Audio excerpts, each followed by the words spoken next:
Hello everyone, welcome to the GenQA Focus on Fusion Transcripts webinar.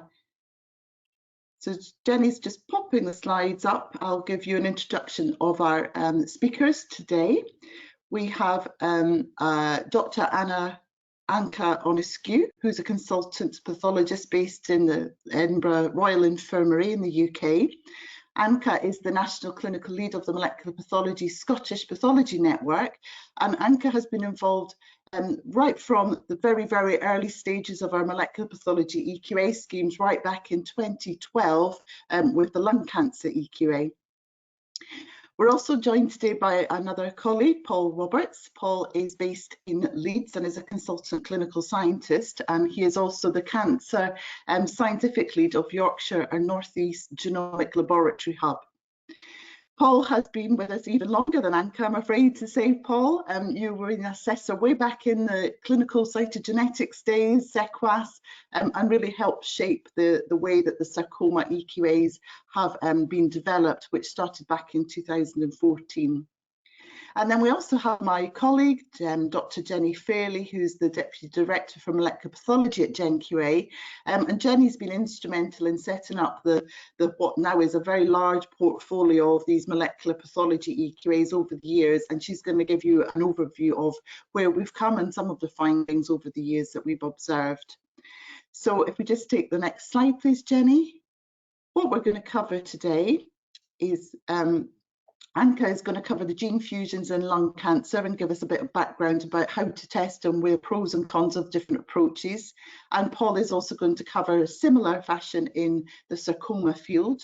And then, as I mentioned, Jenny's going to give us an overview of the findings through GenQA and all of the gene fusions that are assessed through the different disease-specific assessment schemes.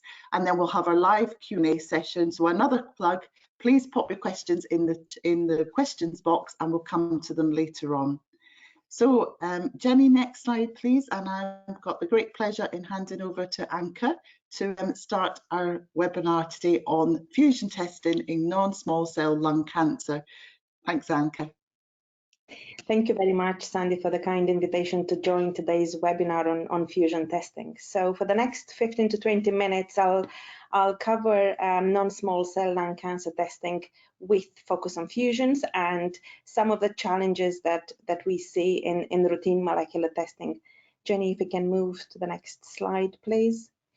I'll be looking at testing strategies, pitfalls and challenges to deliver this in the molecular lab, and with a conclusion at the end with my view on how this can be taken forward and how we can address the complexity of lung cancer testing.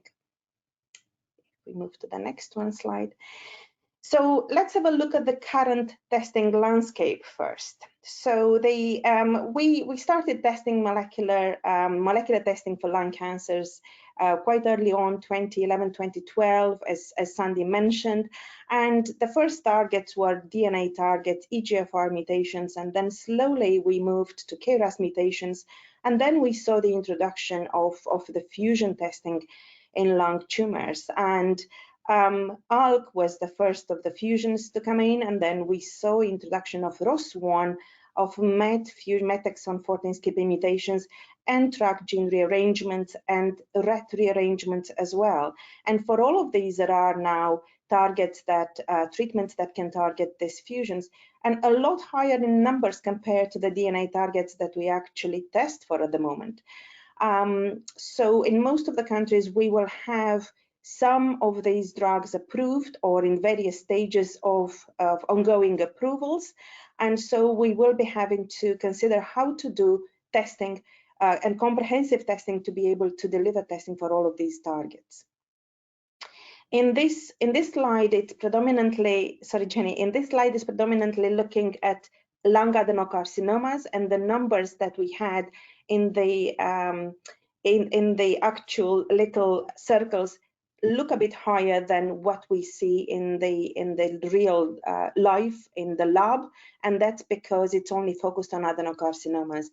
The numbers are diluted in the molecular labs because we do offer testing for the non-small cell lung cancers rather than just adenocarcinomas. Those are tumors that do not show staining for squamous markers or for adenocarcinoma markers, and so our real-life numbers are a lot smaller than that.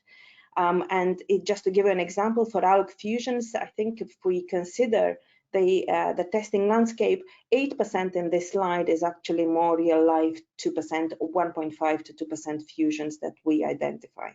So we can go to the next slide, Jenny. And this is just the number of fusions that we currently have to test for, and we cannot go on talking about testing strategies without consideration to the sample types. So initially we were testing with FISH and immunohistochemistry and having antibodies to target some of these fusions, but actually neither immunohistochemistry nor FISH are able to cover comprehensively all the targets that we need to look at. So we have to consider moving on to probably DNA or RNA sequencing in particular, given the complexities that the DNA sequencing can offer, and I'll cover that later on. So next slide, please, Jenny. So the testing strategies, to be able to talk about testing strategies, if we go to the next one, please. One has to think about what is the epidemiology of these fusion-driven tumors. And these are usually tumors that occur in young individuals. They present in late-stage disease, advanced stage disease, and they are also quite particular in a non-smoking population. And these, regardless of the fusions, these are the commonalities that we see in these patients. Cost of testing is something that we cannot ignore, and we used to offer testing just to the patients that were presenting an advanced stage of metastatic stage disease, but actually a lot of the treatments now are being offered in adjuvant phase, which means after they had surgery or quite early on. And so we're looking at introduction of a reflex way of testing, which means testing at the diagnostic phase quite early on and in most of the labs, which means that testing, cost of testing should be considered and has to be taken into account. There's nothing that we can ignore because we have to offer DNA as well as RNA targets. And PD-L1 is one of the other markers that we have to offer on these tumors as well. So thinking about the fusion epidemiology and the cost of testing, we also have to talk about the technology that is available and some of the challenges that these samples offer us and they post for us every day. So we can't really move to RNA sequencing without consideration to some of the other alternative testing pathways, just because of the nature of samples that we deal with in lung cancer patients. If we move to the next slide, please, Jenny. So I've mentioned immunohistochemistry. It's fast, it's easy, we can score it quite easily. And one of the most important points is probably because positive staining that we see by IHC means that the patient is likely to respond to treatment. It is an expressed fusion. FISH, it's great, it confirms the gene rearrangement. It can only be done for one target at a time.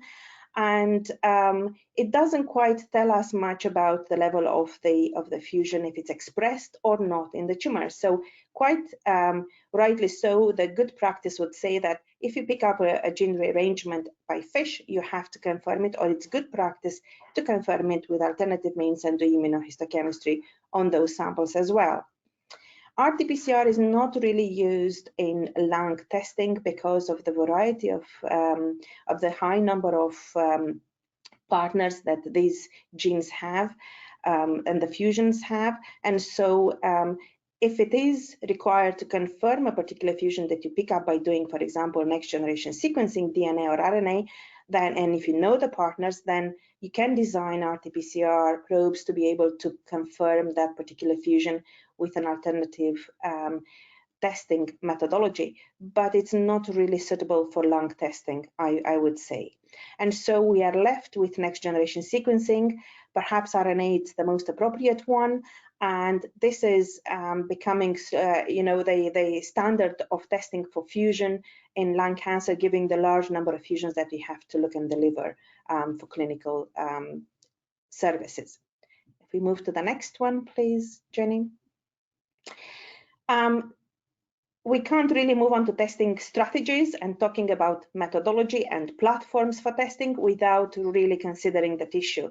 And lung cancers are the ones that have given us posed most trouble for us in terms of the scanty nature of the samples and the variety that we see. We test biopsies, we test some resections that are quite good, or sometimes they may not be that good if they have a lot of inflammatory infiltrates. And we also see a large number of cytology samples. And cytology samples is because some patients present in stage 4 disease and they have pleural fluids submitted for testing, or because it's quite easy to do an EBUS procedure, get access to the tumor or to some of the nodes that can be that may be replaced with metastases, and so the patient doesn't have complications and it's an easy diagnostic procedure. It doesn't help always with the quality of the material that we receive for testing, but that is the nature of the samples that we have to consider, and we have to really look at what is the best technology to address this issue. We talked about the fusion epidemiology, and so a lot of the patients present in advanced stage, and so the patients that have fusions only have biopsies or cytology samples available for testing. I would not recommend macrodissection in these samples because we really do not know what sits deep into the tissue. And if anything, I'm more likely to accept cytology samples, pleural fluids for testing, even if they have 1% tumor, just because sometimes we may be lucky to pick up one of the driver mutations or a driver fusion in those samples. And I have a couple of examples later on. It's very important that we know before we embark on testing technologies and before we explore technologies, what is the quality of the RNA in your lab? What is the warm ischemic time, the cold ischemic time? Do you fix the biopsies for the appropriate amount of time between 24 and 48 hours before you actually look at validating anything, or because of looking at commercial platforms, for example? That's because if we know the quality of the RNA, it's quite easy to explore platforms that deal with a small amount of tissue as well. If we can move on to the next slide, please, Jenny. I took a couple of pictures of 2 samples that we had for testing last week, actually. And on the left, you have a pleural fluid that is malignant. It's not difficult to make the diagnosis. We can see in the red circles, this is the tumor that we can diagnose, quite big, plump eosinophilic cells. But most of the background in these samples is actually represented by inflammatory cells, macrophages, and lymphocytes and neutrophils. And so overall, the percentage of this tumor is less than 1%. And so it does, pardon me, it does become a challenge to put this sample for DNA or RNA testing, because it's very likely that we will not be testing, will not have meaningful results of the actual tumor DNA or tumor RNA in these samples. We'll be testing that background immune inflammatory cell infiltrate. On the right, we have a biopsy that's not better than the pleural fluid. In the marked areas on the slide, there are some eosinophilic cells, probably quite difficult to see at this magnification, but the background material is actually inflammatory and fibroblastic in type, and the tumor was estimated to be only 1 to 5% in this area. You can ask for another sample to be done, but from patients that have, you may get another pleural fluid from the patient on the left, and it may be again full of inflammatory infiltrates. So we have to choose alternative ways of testing to be able to identify or to look, at least investigate the targets that we need. Similarly, for the patient with a biopsy that's inflammatory, that may just be the tumor environment, and so a repeat biopsy may not be very helpful. If we can move on to the next one, please, Jenny. And so if we started looking at each of these testing methodologies that I've mentioned, immunohistochemistry is the first one that comes. It's quite easy to interpret because you basically look at shades of brown and blue on the slide. You can spot the tumor cells quite easily. It is done fast. The turnaround time is usually 2 days. And what I like the most is probably it's the best there. It's predictive of response to treatment because you see the fusion protein expressed in your tumor. It's suitable for scanty samples and low tumor percentage samples. However, if we're looking at the number of targets that we need to deliver, and if we consider that the cost of these antibodies is a lot higher than the cost of the usual antibodies we do in the pathology lab, you end up paying the same amount of testing for 3 or 4 antibodies that it would cost for you to do an RNA sequencing panel. consideration to tissue is important, and so having this alternative is also quite good for when the samples are quite scanty. Also, immunohistochemistry is not the answer when you talk about some of the targets in that list, particularly exon 14, MET exon 14 mutations. You don't really have an antibody for that. And I looked for several papers to see if there is an antibody for RET. And there is one, but it doesn't really pick up all the, in a large studies that was done in a Japanese paper, it didn't really cover all the targets, and it didn't cover all the samples that show the RET rearrangement. So you will still having to consider RNA sequencing to be able to deliver the targets that we had on the list. If we move to the next one. But it is great for scanty samples that I've mentioned, and I think it's one that we can't really discard entirely. This is a pleural fluid that's positive. A lot of the papillary tumor clusters show strong positivity for ALK. It's very easy to score. It's positive, strongly positive, and if you do FISH or if you do RNA sequencing, quite likely to pick up a fusion. But if we look at the bibronchial biopsy on the right, the scale bar there, it's only 0.5 millimeter, so it is a very, very scanty biopsy. We probably have 20 or 30 tumor cells in this biopsy, and we can say the number, it's very scanty. It's highlighted by the brown staining on the slide, and 20 or 30 tumor cells would form an insufficient sample for FISH assays, and it will also be insufficient, I believe, for any of the panels that we can plan to run. So immunohistochemistry has its uses when the samples look like this bronchial biopsy. The next slide, Jenny, please. Similarly, these are a couple of raw samples that we had in the lab. On the left, a very good biopsy, strong staining, not a problem at all. On the other hand, a pleural fluid, so advanced stage disease, only a few of the clusters show very strong brown staining there. I think on the whole slide, we probably counted about 200 tumor cells. And what we see in the background, kind of a light brown staining, this is the staining that's picked up by macrophages and some of the inflammatory cells in the background. So overall, the sample would not really be sufficient for testing, but having access to immunohistochemistry in samples like this one, it's useful to be able to at least interrogate some of the fusions that we can test for. On the next slide, we can also see what are some of the pitfalls that we need to be aware of when testing with immunohistochemistry. This is an example of a raw-stained lung biopsy where the brown staining is actually atypical pneumocytes, and what I have circled and it's marked on the slide is the actual tumor that's colonizing the spaces and growing on top of these atypical pneumocytes. So the brown staining is not staining the tumor, is not present in the tumor. And as good clinical practice says, we go ahead, we do FISH, and the FISH comes back negative. And this is how we gain the confidence to know that these atypical pneumocytes that are present at the edge of the lesion or within the tumor are not actually associated with an underlying fusion. And so this is a false positive result for the slide, and something that you need to be aware and we need to be aware of, so we don't simply report this as a positive finding, especially if you do not have access to alternative methods such as FISH or RNA sequencing.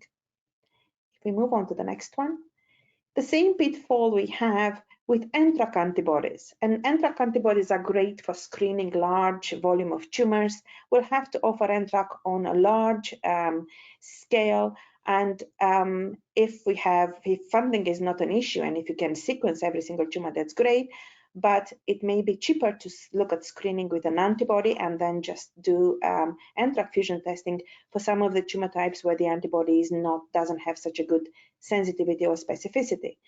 But in some tumors that show neural differentiation, it can give you false positive results.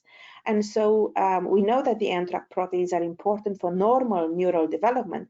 And so it does explain why these tumors, carcinomas or sarcomas with neural differentiation or brain tumors show positive staining for NTRK. And this is where it becomes important to test with RNA sequencing and look for the actual rearrangement in these tumors to not really consider treatment for these patients. If we move to the next one, please, Jenny. Moving on to FISH, Works very good on small samples, very similar to immunohistochemistry. It can have a very good turnaround time, but it doesn't tell much about the fusion if it's in frame or out of frame, or if the protein is expressed in that particular sample.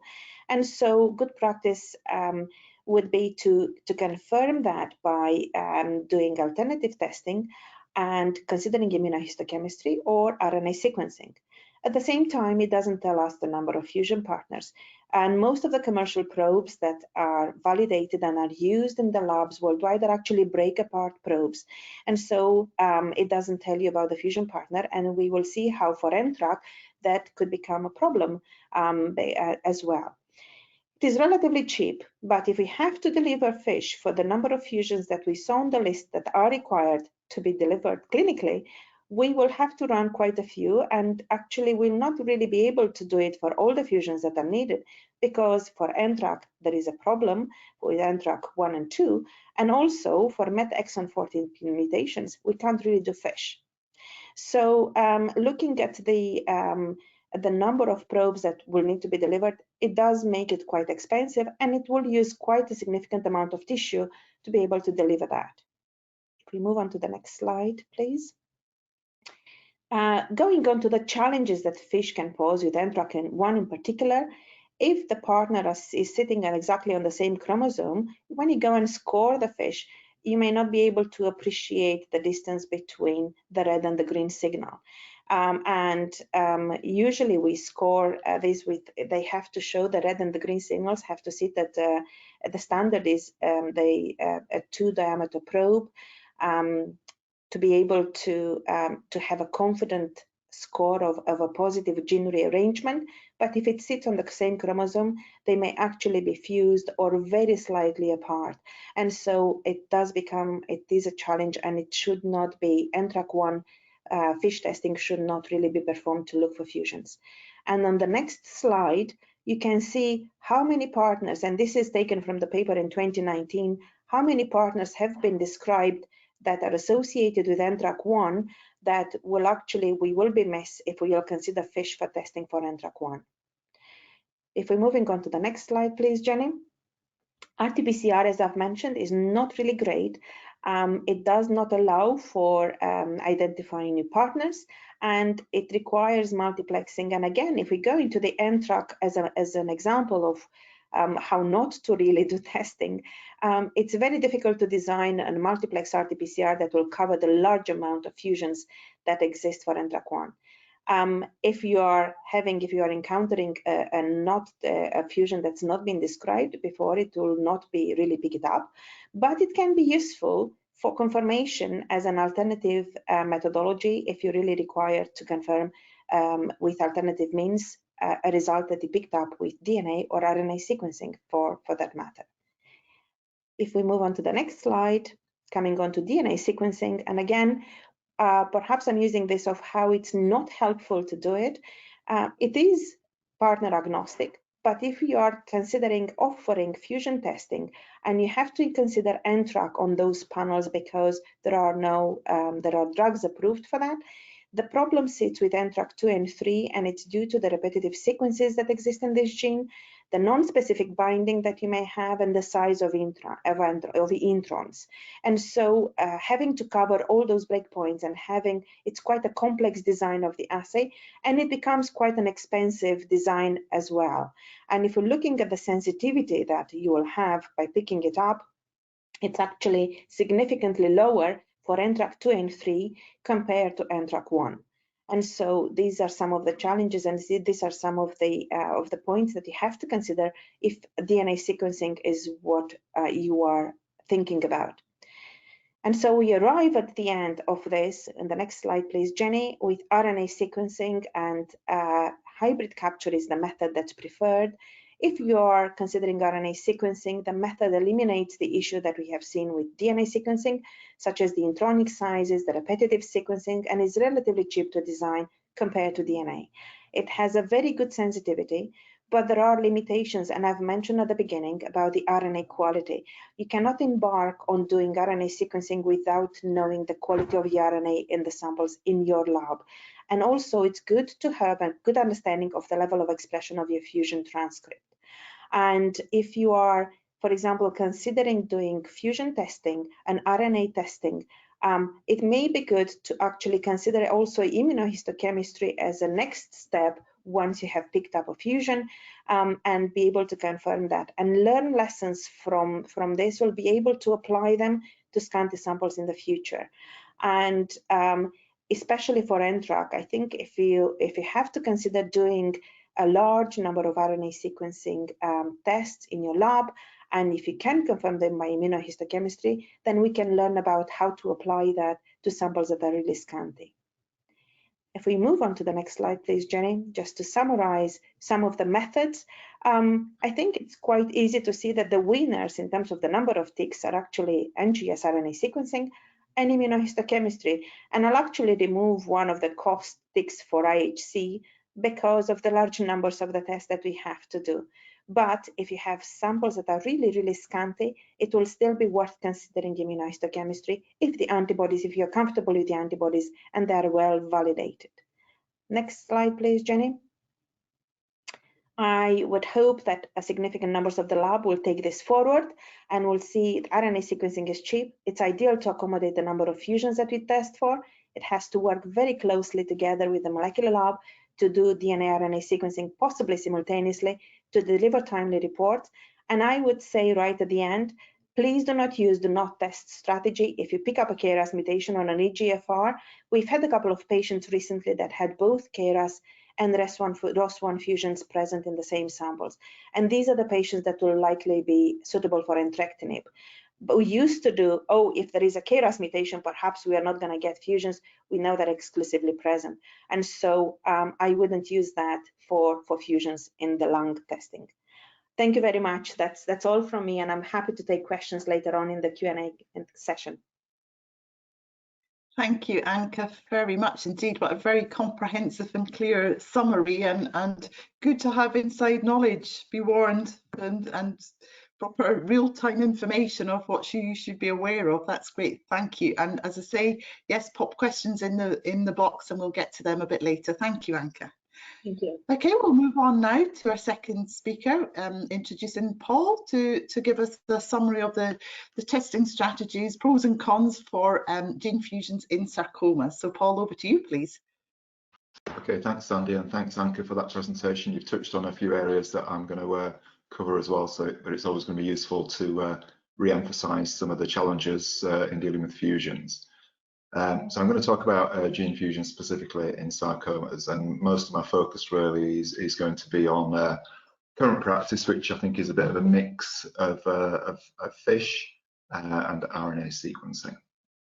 So I'm based in the Leeds Genetics Laboratory.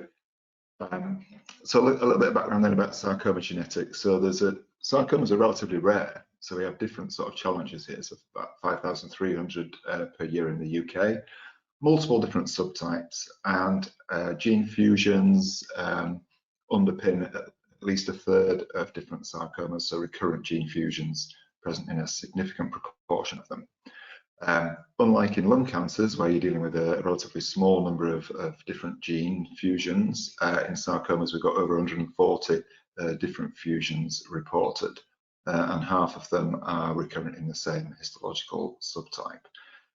So our starting question really is dealing with a massive number of potential fusions that we do need to look at, and as we know, a lot of the time we're not entirely sure which ones we should be thinking about when it comes to the initial diagnosis.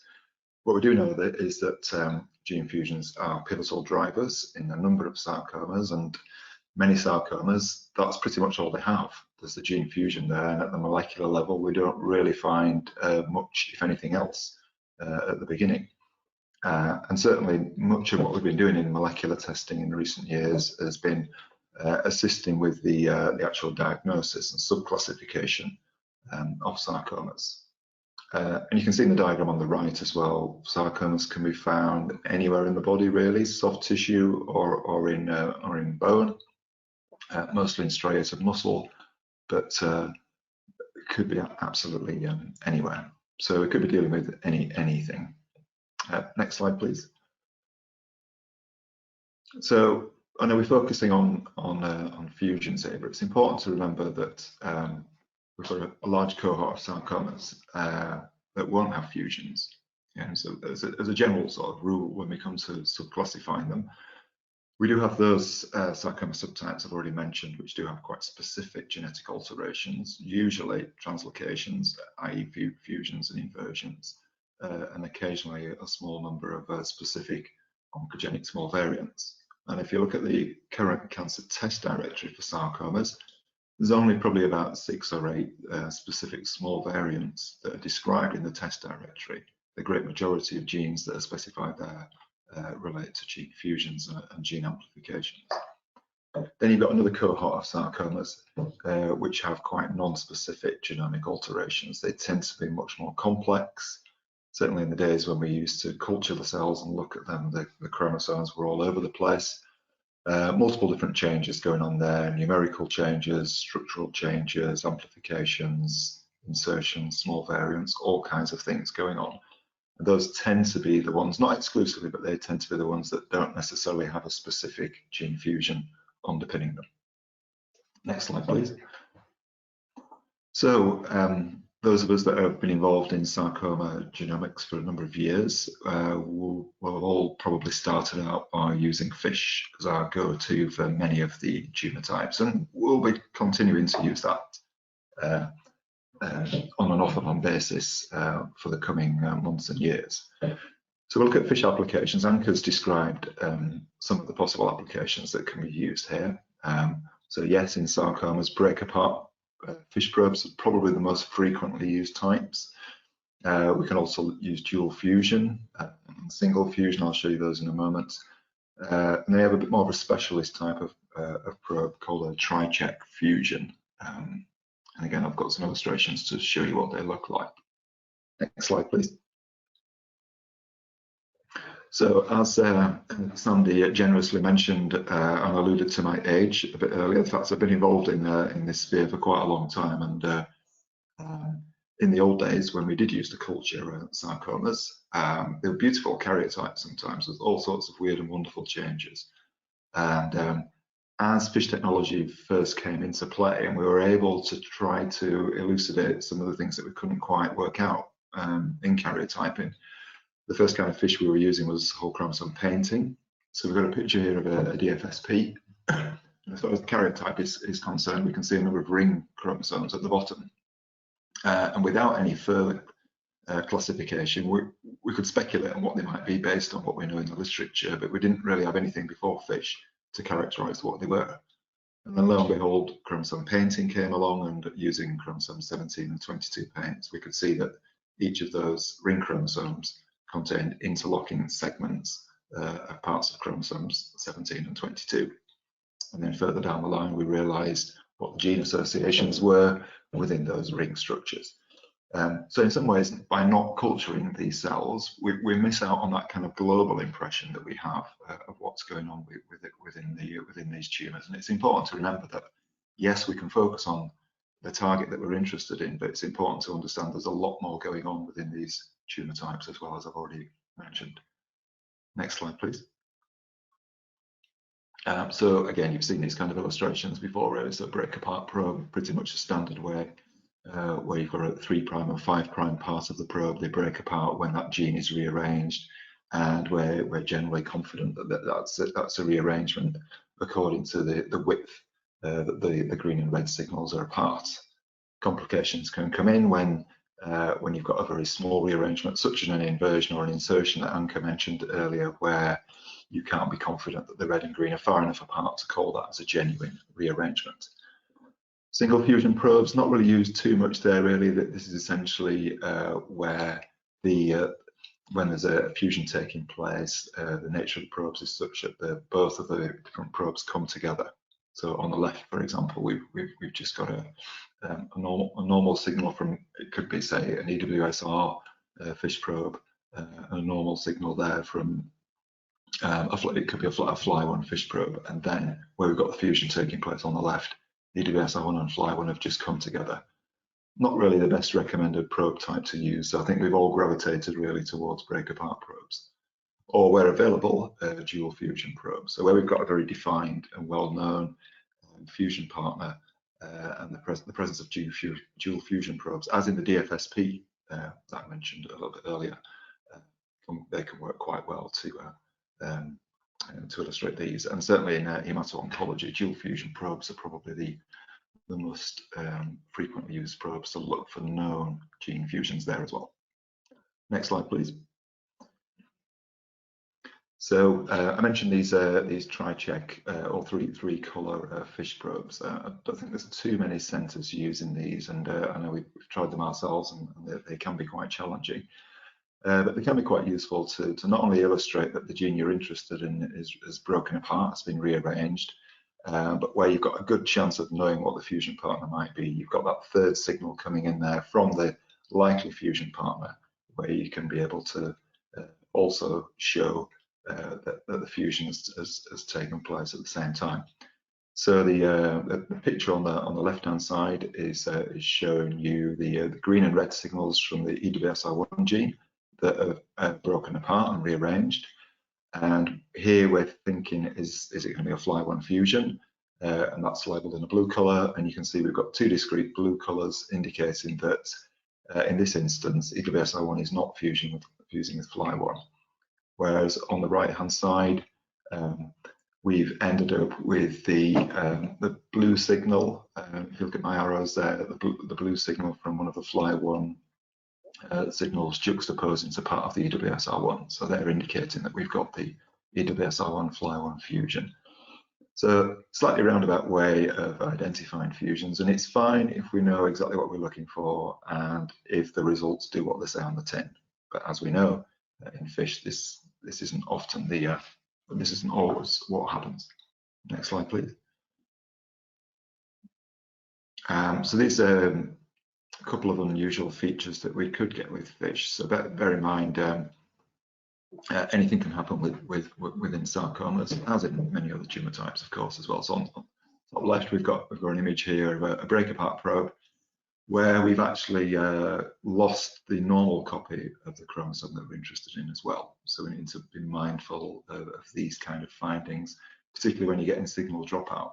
So the more likely, with the shearing effects of paraffin sections, there's that increased likelihood that you could end up losing signals as a result of shearing. So it could be much harder to call whether you've genuinely got deletions here or whether you truly have got a rearrangement taking place. On the right-hand side, we've got a combination here, complex combination of amplification and gene rearrangement. Again, that can mask your signal calling. So when you've got multiple signals available, as we'll see in lung cancer as well, when you're trying to call something like ALK and ROS1, and it's a very polyploid cell with multiple signals, much harder to be confident in calling that you've actually got a rearrangement, especially when you can get amplification going on at the same time as rearrangement. And at the bottom here, there's the two images related to alveolar rhabdomyosarcoma.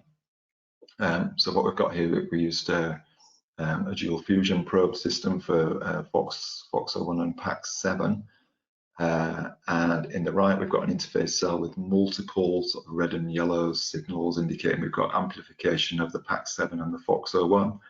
And you can see an old-fashioned image here on the actual chromosomes themselves, multiple double minutes, where we had co-amplification of the FOXO1 PAX7 fusion. So just an interesting sort of additional piece of information that FISH can actually show you. It can not only confirm the presence of a fusion, but where you do need to know it, then you can also identify whether you've got amplification of your fusion product. So this example does show it quite nicely. And interestingly, we've had this kind of example come up in our EQAs in the past as well. So we do like to throw in a few unusual cases with EQAs. Next slide, please.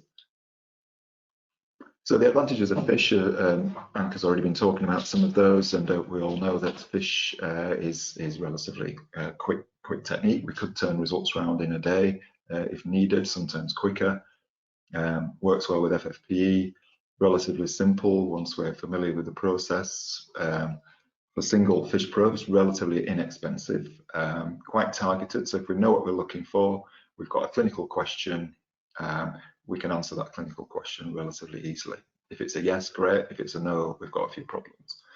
Relatively low failure rate works well with small samples. If you've only got low percentages of tumours that Anca was talking about, you can target your FISH testing to those areas with greater confidence.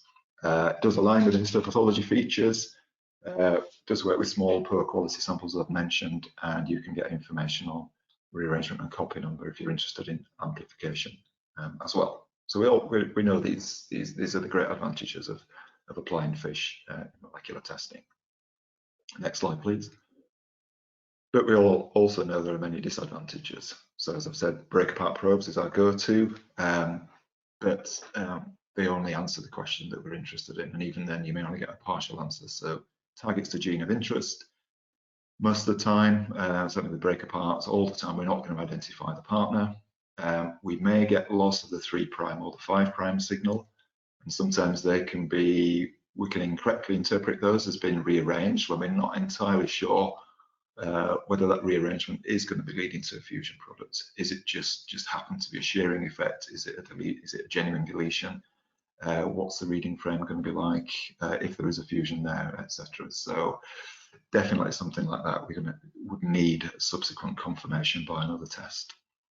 And then we've got some promiscuous genes. So you look at something like EWSR1, it's rearranged in multiple different tumor types. So to find an EWSR1 rearrangement isn't really going to help that much with your diagnosis. It can give you an idea of one of a number of different possible tumor types, but without knowing what the fusion partner is, you're on sort of a dodgy wicket really in terms of diagnostics. As I mentioned, over 140 different fusions available, some of them that we know about in sarcomas. Some of them are quite rare, and as a result of that, you're probably not going to get commercially available probes that will target some of those rarer fusions. So either you end up having them prepared for you and made for you, and you might only use them once or twice a year, if that, and then they go out of date. So you've got those challenges where you've not got readily available, well-used commercial probes. The FISH probes that we do use, as Anca's already illustrated, some of the more cryptic rearrangements can get missed. Less common fusions can get missed as well, so the ones that we don't know about. So you might have a Ewing sarcoma, you think, right, we'll look for EWSR1 because that's in 90% plus of Ewing sarcomas. There are no EWSR1 rearrangements, then you're a bit stuck, but we do know that there are other different types of fusions that you can get in Ewings as well. So your question will be, well, how do you then look at those other possibilities? We know that FISH is relatively low throughput, even though we may be able to process multiple samples at the same time. The analysis is very much on a case-by-case basis. And then we might have a number of different types of FISH probes, which all have slightly different workflows as well. So you've not got that same sort of single pipeline that you might have for when you're dealing with nucleic acid. And each time we get probes in, we do need to go through a validation process, and I've already mentioned the expiry. So that's to maintain an effective and reliable FISH service.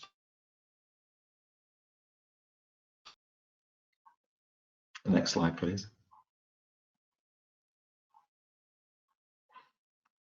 So moving on to fusion panel next generation sequencing. So I think we've already, through what Anca was saying about lung cancers, reached the conclusion that if we are going to look for fusions, then RNA sequencing is the optimum nucleic acid for us to be using. Great advantages then with looking at a fusion panel approach for testing here is you can look at multiple targets in a single assay.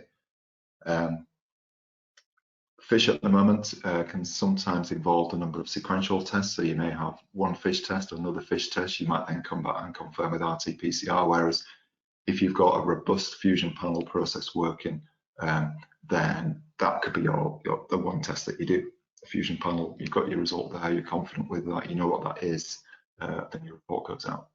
Streamlines the workflow, the more samples you can put through that, the more you know that this is the process that we're going to take with our sarcoma samples. If you've got a big enough fusion panel, then you've got a great chance of being able to identify the fusion partner. So many of the commercially available fusion panels do have some of the rarer partner sites that that smaller panels may not be able to identify, or RT-PCR, we may not even have got those in place in the first place. And also we can get information on the different transcripts as well, so the different exons involved in the transcripts.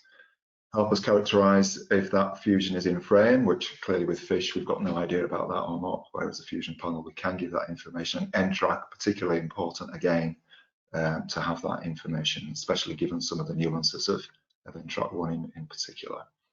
And some of the time as well with using fusion panels, we are going to find novel findings, unexpected findings. We think we're going down a particular diagnostic pathway, but then something strange appears and redirects us down a different diagnostic pathway. So it does give us that sort of catch-all approach and helps us keep an open mind to what we might be looking for.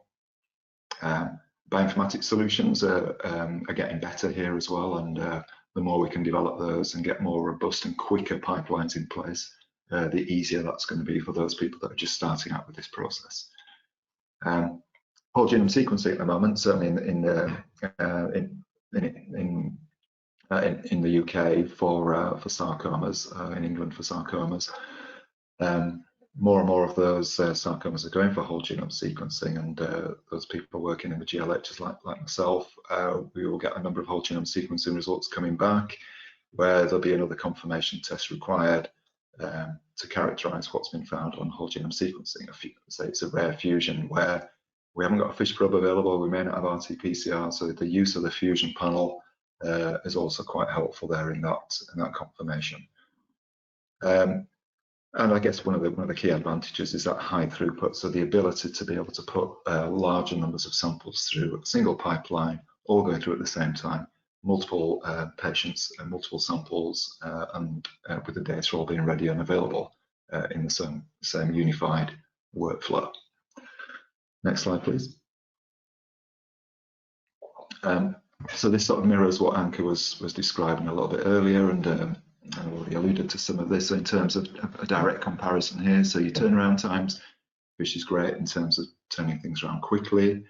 One of the disadvantages with an NGS-based approach is, with the best will in the world, it's a struggle to hit 1 to 2 week turnaround times there, even if you're turning your panels around quite frequently. And with something like sarcomas, when the numbers are not that high, and the technology is more affordable when you're putting larger numbers through, then it's not the kind of technology you can be running twice a day or every day even.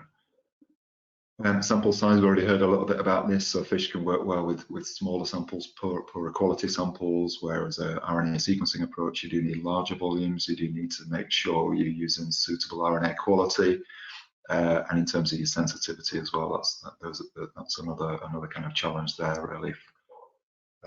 If you've got a less than 5% tumour amongst the RNA that you extract, it becomes a bit more challenging to identify fusions. I think at the moment the panel we're using can go down to about 2%, but anything less than 5 is a bit more difficult. I've already talked about detecting both partners. As far as the cost is concerned, as far as comparing costs, probably if you're going to use the fusion panel, it's equivalent to something like the cost of 3 or more FISH tests. And it's going to vary according to what you use as well, and whether you've got commercially available FISH probes or not. So where there's an uncertain diagnosis, clearly FISH has got limitations, because if you don't really know what the question is, then FISH can't really help too much there, whereas with an NGS-based approach, anything is possible. And we generally advocate where you don't know what the diagnosis is, it's a soft tissue tumour, then straight to fusion panel if available would seem the logical approach to take. We've talked about interpretation problems, especially where you've got partial loss of signal. The great advantages there with NGS being able to identify rare and novel fusions, help you determine if they're in frame, perhaps even occasionally identify multiple fusions at the same time, and then subsequently looking at how we tier those in terms of interpreting their pathogenicity as well. And then I just mentioned about the limitations. So FISH, we use something like about a 10% cutoff, but theoretically you could go a lot lower than that if you know exactly where the tumour area is that you need to look at, whereas NGS, we've got that 5% cutoff for many of the panels available. The next slide, please. So just an example of a a dilemma that you might have with one of the sort of better known sarcomas then. So here we've got an alveolar rhabdomyoid sarcoma.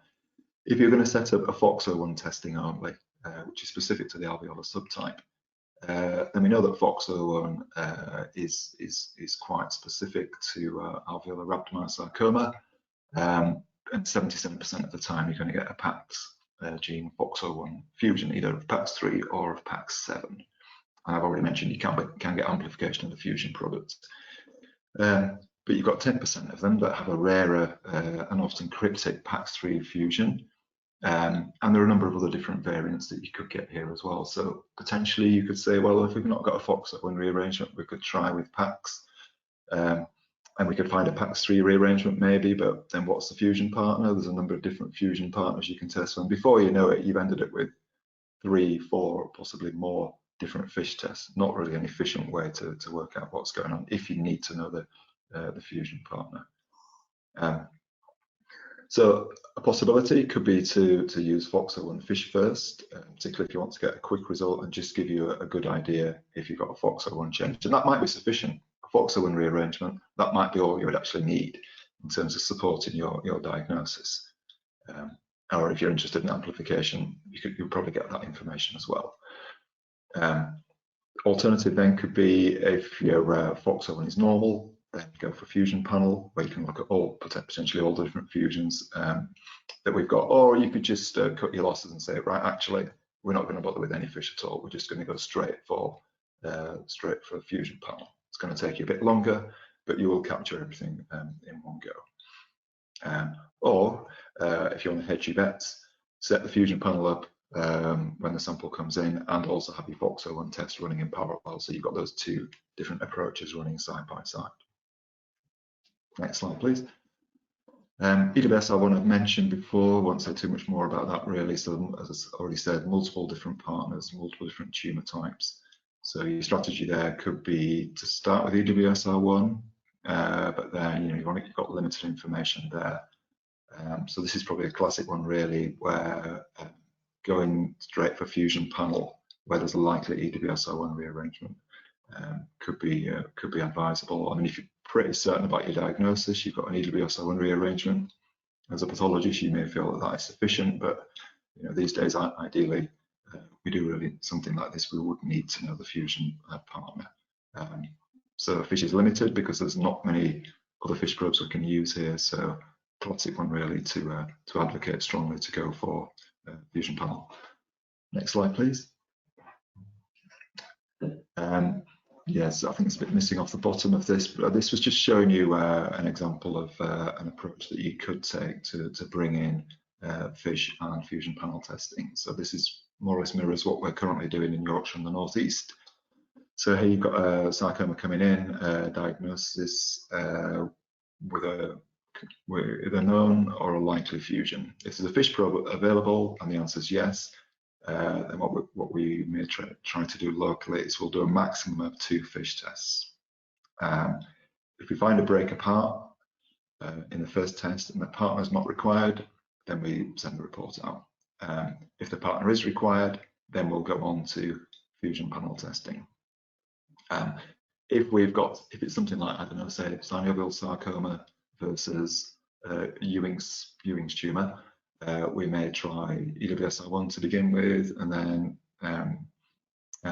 look for an SSX rearrangement. If we've got the SSX rearrangement, we'll stop there. So that's the second test we've stopped at.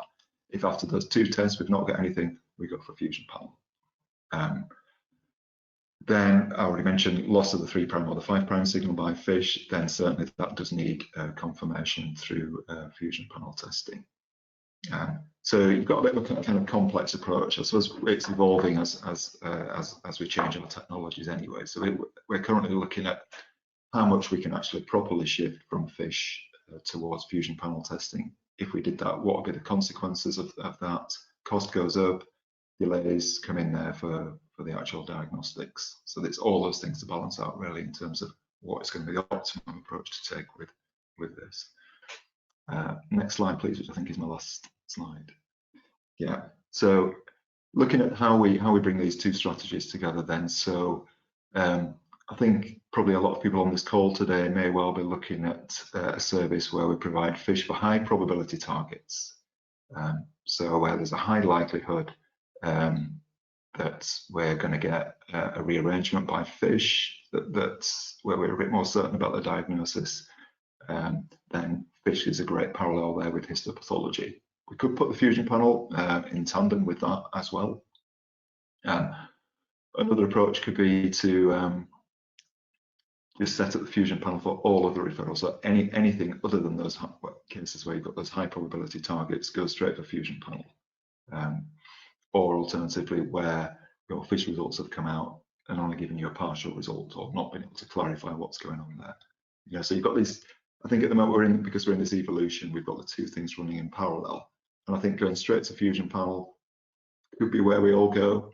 And that, I guess that's the area that's open to debate really.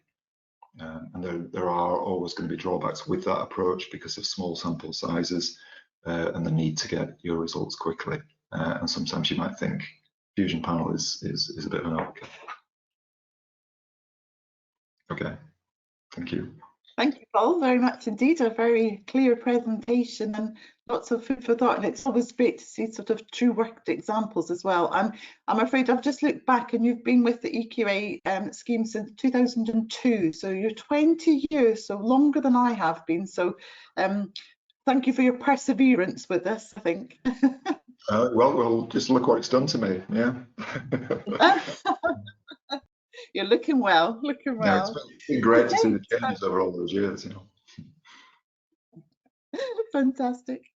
Right, so on to our third and final speaker, Jenny, who's going to give us a sort of a historic event as we go through all the EQAs that have been provided for fusion testing in quite a different solid tumour types. So Jenny, over to you for our journey through time now. Thank you. Yes, so currently we offer 5 EQAs, which include fusion testing in solid tumours. Clearly, we've been speaking about lung cancer today, and we do have a lung cancer EQA, which does cover what Anca was talking about in ALK testing, ROS1 RET and MET exon 14 skipping testing. And we actually offer laboratories the chance to test using any of their methodologies, not just NGS fusion panels. They can use IHC or FISH for ALK or ROS1, for example, or DNA testing for any of them as well.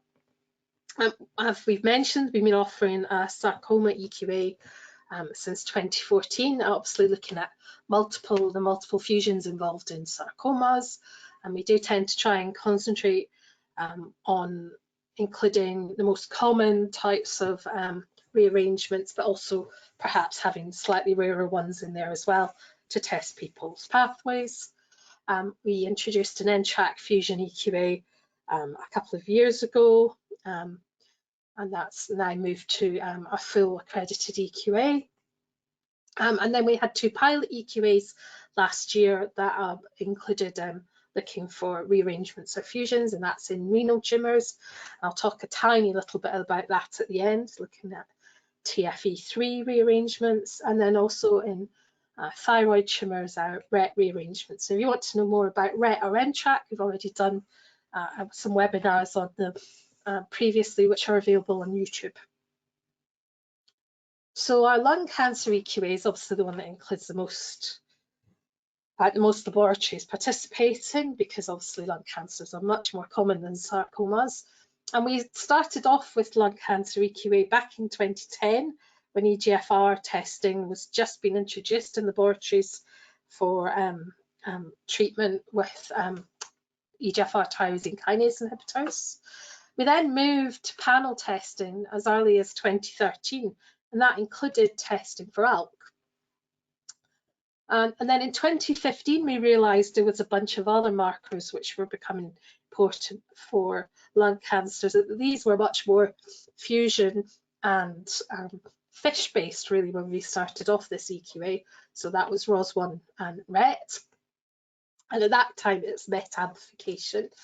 We then, in 2019, as part of our lung cancer EQA, we did MET exon 14 skipping as a pilot, and that's now part of the full EQA.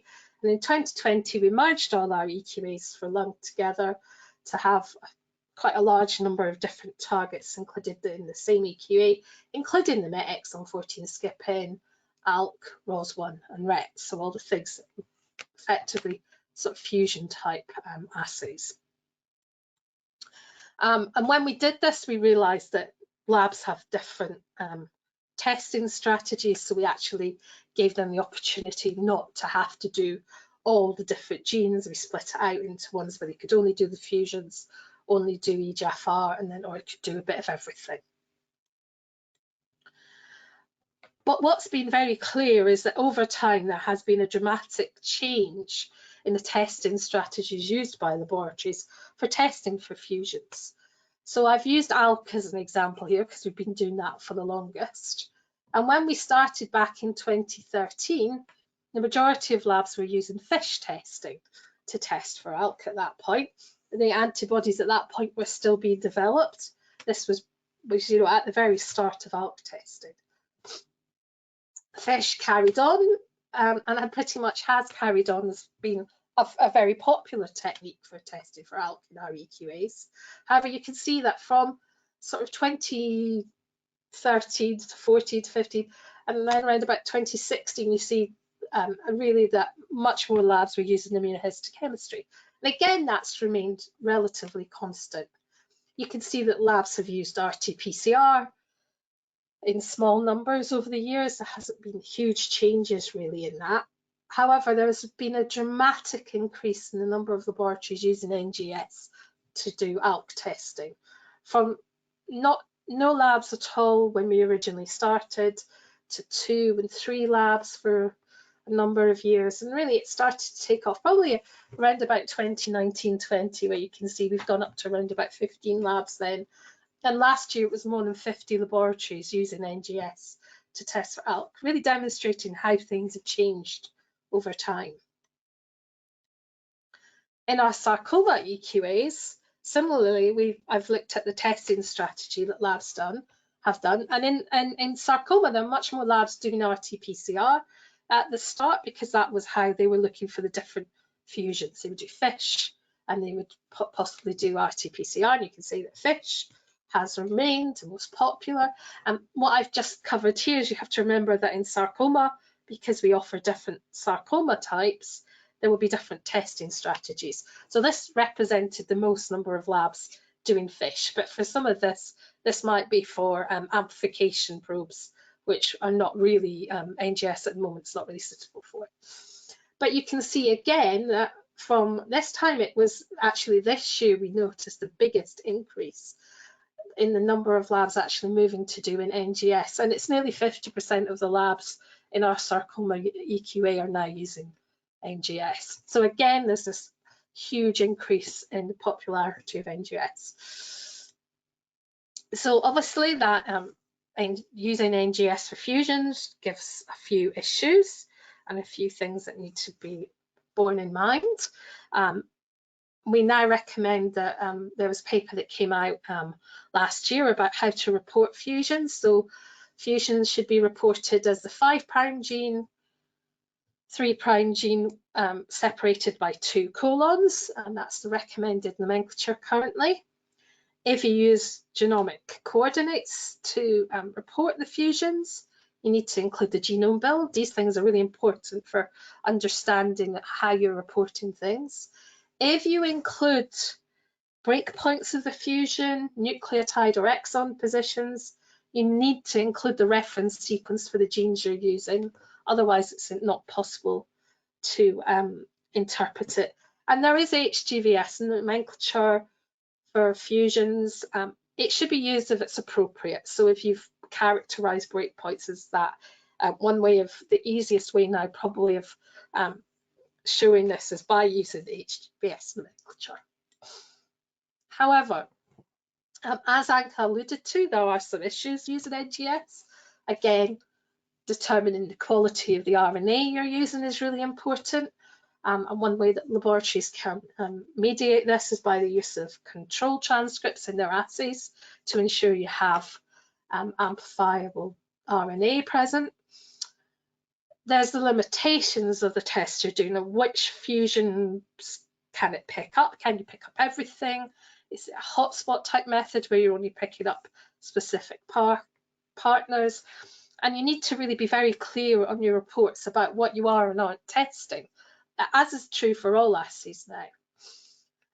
One issue that we've actually observed in the EQAs is the use of imbalance testing, and I noticed we've had a couple of questions about this. So this is where you have 5', 3' comparisons of gene expression as a potential readout for whether there's a fusion or not. And what we've seen in the EQA is that laboratories are reporting imbalances where there aren't any fusion transcripts present, because we've done full validations of the samples. And what we would say with these is, if you're going to report an imbalance, you really should be looking to characterize it in some way rather than just reporting an imbalance, because it might be misinterpreted as being a real rearrangement. So I think imbalances have to be taken with some care, because there is certainly false positive imbalance results turning up. And then the final issue we've seen is the reporting of multiple transcripts, and I'm going to talk about this a little bit in the next slide. So as Paul alluded to, there's a number of issues you have to think about when reporting fusions, and the idea of whether they're clinically actionable enough or not is quite important. Like whether there is an open reading frame, is a viable transcript, are the functionally relevant domains of the proteins involved in the fusion actually present? So in NTRK, is the whole tyrosine kinase domain there? Because if it doesn't have a tyrosine kinase domain, it's not liable to be functional for treatment with a drug that targets the tyrosine kinase function. So an example of this taken from our sarcoma EQA, where we had a case of a clear cell sarcoma. So clear cell sarcomas have EWSR1 rearrangements, in this case fused to ATF1. And what it is that you have the activation domain of EWSR1 is fused to a DNA binding domain of ATF1, and so you get activated transcription. And this laboratory reported the presence of 3 transcripts here. And what you can see is the top transcript is the one that they had the most reads for. And that actually is a reverse transcript. So it's got ATF1 at the 5' end and EWSR1 at the 3' end. And that wouldn't have the DNA binding domain of ATF1 or the EWSR1 activation domain. So probably isn't the relevant clinical transcript in this case. And in fact, the 3rd transcript in this list is the one that has been identified previously as a driver fusion for EWSR, for clear cell sarcomas. That is 5' EWSR1, 3' ATF1. The middle transcript's another thing we've also observed in our EQAs, which is probably a bioinformatic bias that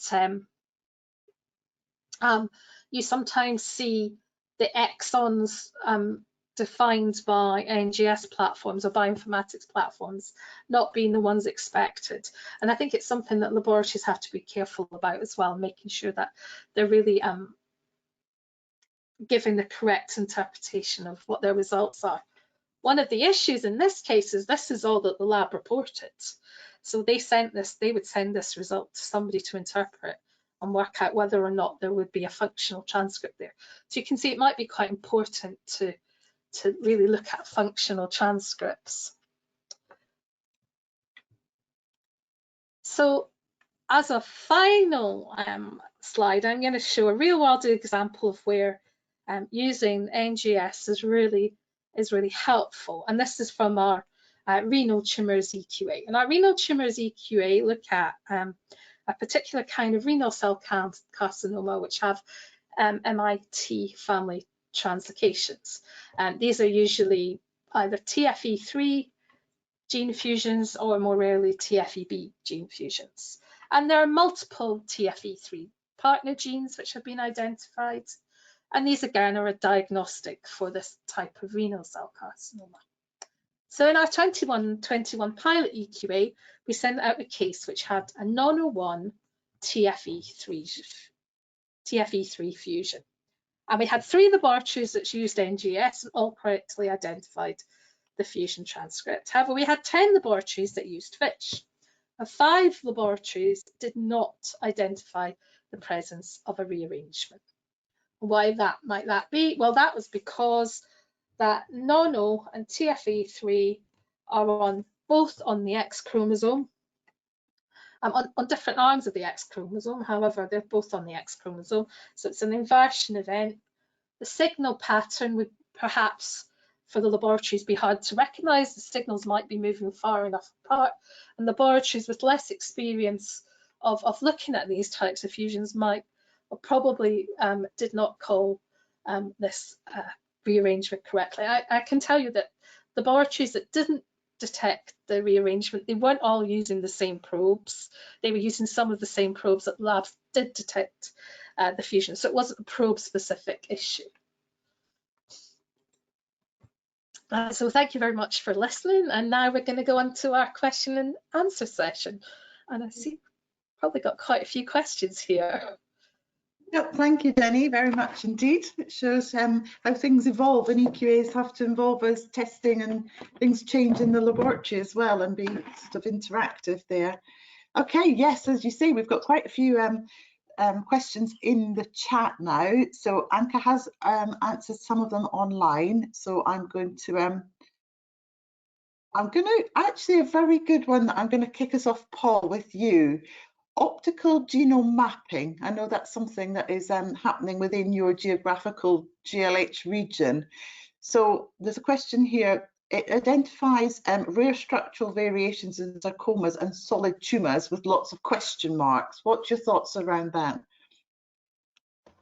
In terms of something in use now, or in terms of something further down the line? Probably both. Is it ready for use now? Yeah, I mean, I think in terms of use now, I can see there are great advantages there. I guess one of my questions would be about its efficacy for working with poor quality material from FFPE, for one thing. And also, as I mentioned before, about the huge numbers of different fusions that you could get in sarcomas. How do you set it up so that you're able to capture all of those as well? So that'll be a big challenge of that, really. Yes, what targets do you include in there, and how do you get all those that you're not expecting? Yeah. Okay.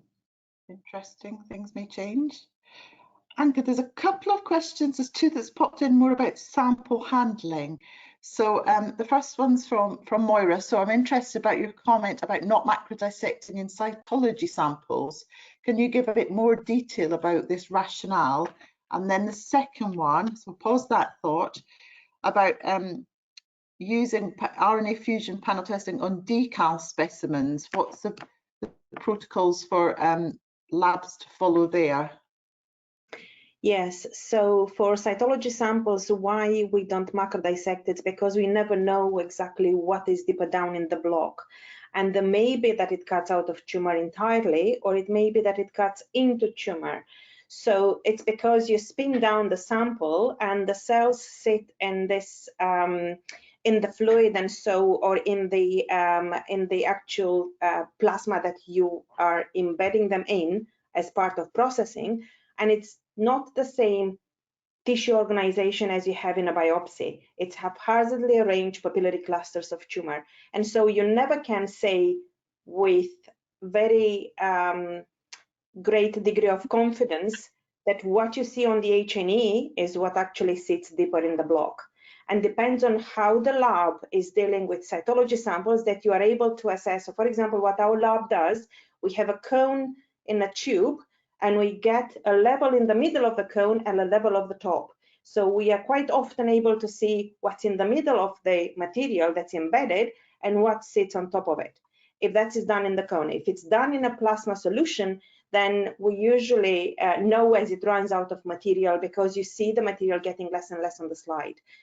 But these are samples that, that's why when it's very low tumor percentage, we cannot always predict what sits in the block, and we will put them for testing just hoping that a result could be issued to the patient. With regards to decalcification, there are two different methods that are used, and one is a little bit more nucleic acid friendly, and that is the EDTA, which is a very mild solution. It's good for small biopsies. It takes longer, but it does not degrade and it does not affect hugely the quality of the DNA and RNA. If you are using more harsh solution, more acidic formic acid solutions, they usually not great. They may work for immunohistochemistry, but don't be surprised if there is absolutely no DNA in the sample, and I wouldn't even want to go compare the RNA, because if the DNA is not good, we really don't look at the RNA at all. But EDTA is good for small bone biopsy samples, and it works well in our lab. Great, thank you, Anca. That's really useful information. Now I'm going to go to a question for both you, Anca and Paul, and then Jenny, I'm going to come back to you to see how that fits in with what you see through the EQAs. So which NGS kits are you using and the bioinformatics solutions for the analysis and interpretation? So Paul, if I come to you first. Yes, I can only speak from our local experience. My colleagues working in Newcastle have been primarily doing the technical and analytical work with the fusion panel. We've been using since 2019, so it's the Illumina TrueSight fusion panel, RNA fusion panel, which works quite reliably. We're running it every week now, and that's up to recently. That's also encompassed our NTRAC service. So we've been using that for sarcomas, as I've just mentioned before, and up to press for other referral types where NTRAC testing was required. And even for a short time, we have been using it for some of the fusions in lung cancer. So it's very, very useful in terms of there's multiple different genes there. There's over 500 or 507 genes on the panel. A lot of your sarcoma targets there, most of your main sarcoma targets there. The great majority of fusions that are on the test directory for sarcomas are included in that panel. We also apply it locally with some of our hemato-oncology referrals as well, not necessarily our go-to. So it does have a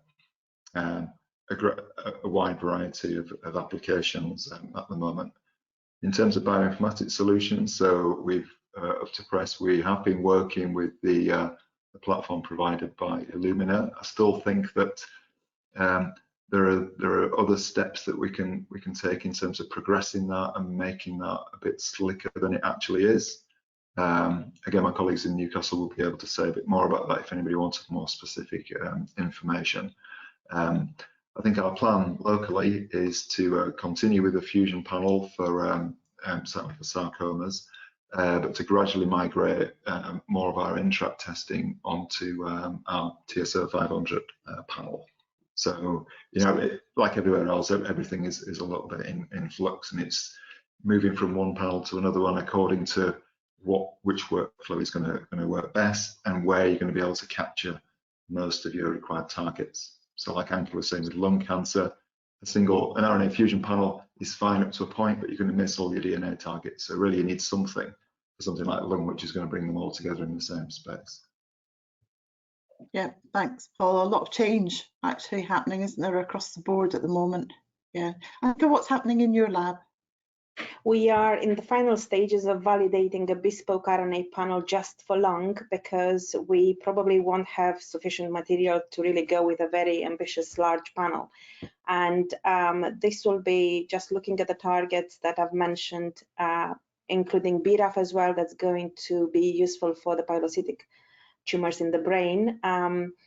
And we're also keeping immunohistochemistry there, because a couple of samples that I've shown you pictures of with a very small number of positive ROS and ALK, actually those were not picked up in the validation. So we know that regardless of the level of your expression of your transcript, some samples are actually not sufficient for testing. So on those scanty samples, we'll continue to use immunohistochemistry and FISH if they are sufficient, but we hope that most of the samples for lung are going to make it onto this small panel. Let's hope that's not going to use a lot of RNA, and RNA looks all right at the moment. We did a pilot on the same panel that Paul mentioned, the TrueSight 507 genes as well, and it worked very beautifully on biopsies for sarcomas. There are a couple of excisions that were not great, and I think the ischemic time was to blame there, probably in the material. But most of the samples worked quite well on that panel at biopsy level. But we did not have the pre-sequencing automation, and it was a lot of hands-on just to run the pilot. So we're looking at automating that pre-sequencing step just to make sure that the library prep and everything else can be done automated before we go live with it. But the bespoke panel is a QIAGEN made one, and it's also they are offering also the bioinformatics, which I think when we look at targeted fusions or we go targeted in terms of discovering, it's not going to be such a huge problem. I suspect when we go to a lot bigger, larger panels, we will need more bioinformatics support. Yeah. Thanks, Anca. That's interesting. So Jenny, is that reflected in the participants' methodologies in your EQAs? Yes, in that they're extremely varied, and there are lots and lots of different methods that people are using. Lots of bespoke panels, but also commercial panels. And I think it's fair to say that we have observed some potential issues with the bioinformatics that people are using, that it is perhaps, there are still things to be ironed out perhaps with the bioinformatics for fusions, like the issues of the reverse transcript being reported more than the other transcript. It's probably more clinically relevant, those kind of issues.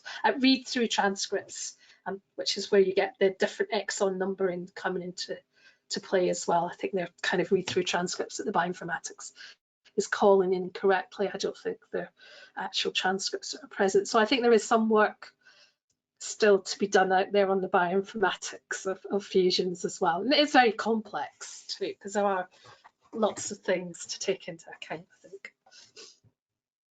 So I guess education is needed, isn't it? It's not just about designing the assays, it's about how you interpret the data. So hopefully today's webinar has helped somewhat to help with the education element of reporting, not just testing and detecting, but the reporting of fusion transcripts as well. So I'm going to close on that note then, and thank our expert panel very much indeed. Jenny, do you want to just pop it onto the next slide, please? Yeah, so just to let you know that we you do want to keep up to date with GenQA news. There's many options here that we're out there in social media, and also have our newsletter and email correspondence. So please do keep in touch with us. And then finally, Jenny, our next slide, just to thank everyone very much indeed for submitting your questions, and also for our expert panel. We do run these webinars purely for educational element, as we've just discussed. So we would really very much like to hear your feedback and what we can do to either improve them or focus on different elements of the testing or the EQAs that we run. Also, this webinar will be available for you to review, and then after a month it will go on to our GenQA YouTube channel, which is open to anyone. So please feel free to disseminate the contacts and that notification to any colleagues that you think would be useful and benefit from today's webinar. You'll also get participation certificates, because we know everyone needs to tick the boxes for your CPD. So that's something that we can do for you. And just a forewarning for the next June webinar will actually be the non-invasive prenatal testing participants meeting, which will be coming live from the ESHG conference in Vienna in a week or so's time. So please look out for notification if that's something of interest for you. So thank you very much again to everyone who's joined and to our panel. Thank you and goodbye.